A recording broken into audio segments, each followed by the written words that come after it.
오늘의 키워드입니다. 검찰이 데이트 폭력에도 음주운전처럼 삼진아웃제를 도입했습니다. 이 데이트 폭력범 더 이상 봐주지 않겠다는 건데요.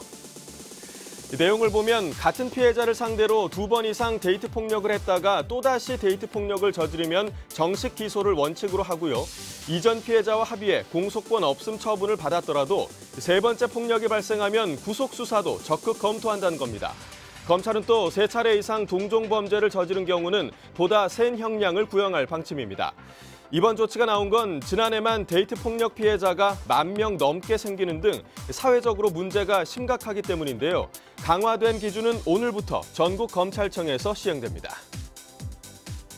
북상 중인 태풍 뿌라삐룬으로 비 피해가 우려되고 있는데요. 지구온난화가 태풍 속도를 느리게 해서 피해를 키운다는 연구 결과가 나왔습니다.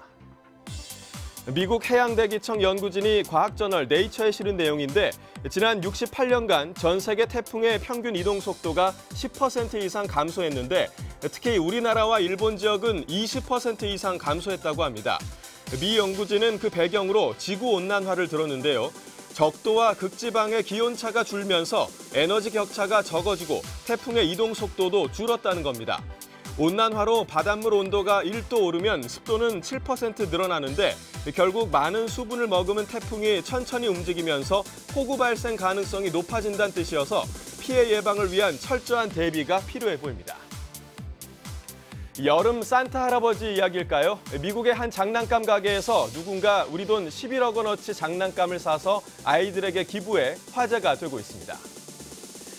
미국 폭스뉴스에 따르면 노스캐롤라이나주에 있는 장난감 유통업체 토이저러스 매장 폐업 이래 최근 익명의 고객이 남은 장난감을 통째로 구매해 기부했습니다. 무려 100만 달러, 우리 돈 약 11억 원어치인데요. 소식이 전해지자 미국 내에서는 빌 게이츠다, 아마존이다와 같이 이 기부자가 누구인지 다양한 추측이 나오면서 화제를 뿌리고 있다고 합니다.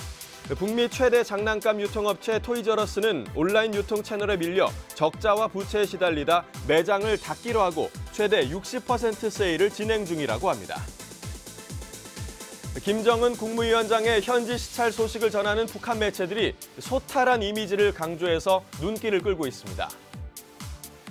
인민복 단추를 다 풀어헤친 김정은 위원장, 전시된 화장품을 손등에 짜서 발라보고 방탄 기능이 있는 전용차 대신 작고 낡은 승용차를 타고 다니기도 합니다. 북한 조선중앙TV가 보도한 김정은의 지방 시찰 활동 사진인데요. 권위적인 모습을 쏙 뺀 듯한 모습이죠. 김정은 위원장은 2012년에도 평양의 한 유원지 건설 현장을 시찰하며 인민복을 풀어헤친 채 다녀 눈길을 끌었습니다. 아버지 김정일 국방위원장 시절에는 좀처럼 볼 수 없던 모습이기 때문인데요. 북한 매체들이 김 위원장의 이런 모습을 여과 없이 공개하는 것은 현지 시찰 과정에서 고생을 마다치 않는다는 젊고 소탈한 지도자라는 메시지를 우회적으로 전달하기 위한 것이라는 분석입니다. 지금까지 오늘의 키워드였습니다.